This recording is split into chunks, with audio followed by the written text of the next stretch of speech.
ఆళ్లగడ్డ నియోజకవర్గంలో ప్రభుత్వ మెడికల్ కాలేజీల ప్రైవేటీకరణకు వ్యతిరేకంగా వైసీపీ పార్టీ పిలుపు మేరకు నిర్వహించిన కోటి సంతకాల కార్యక్రమం విజయవంతమైందని మాజీ ఎమ్మెల్యే గంగుల విజేంద్రారెడ్డి తెలిపారు. సేకరించిన సంతకాల పత్రాలను జిల్లా కేంద్రానికి పంపారు. నియోజకవర్గంలోని 70,000 మంది ప్రజలు ప్రభుత్వానికి వ్యతిరేకంగా సంతకాలు చేశారని అన్నారు. ఈ కార్యక్రమం ద్వారా వైద్య కళాశాలల ప్రైవేటీకరణకు ప్రజల నిరసనకు స్పందన లభించిందని ఆయన అభిప్రాయపడ్డారు.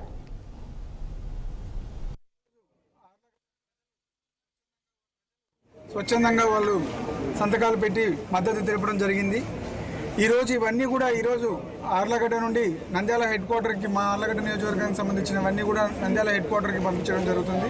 రేపు 17వ తేదీ 17వ తేదీ మాజీ ముఖ్యమంత్రి జగన్మోహన్ రెడ్డి గారు గవర్నర్కి అందజేస్తారు. ప్రజలు స్వచ్ఛందంగా వాళ్ళు సంతకాలు పెట్టి మద్దతు తెలపడం జరిగింది. ఈరోజు ఇవన్నీ కూడా ఆర్లగడ్డ నుండి నంద్యాల హెడ్ క్వార్టర్కి, మా ఆర్లగడ్డ నియోజకవర్గానికి సంబంధించినవన్నీ కూడా నంద్యాల హెడ్ క్వార్టర్కి పంపించడం జరుగుతుంది. రేపు 17వ తేదీ మాజీ ముఖ్యమంత్రి జగన్మోహన్ రెడ్డి గారు గవర్నర్కి అందజేస్తారు. ప్రజలు స్వచ్ఛందంగా వాళ్ళు సంతకాలు పెట్టి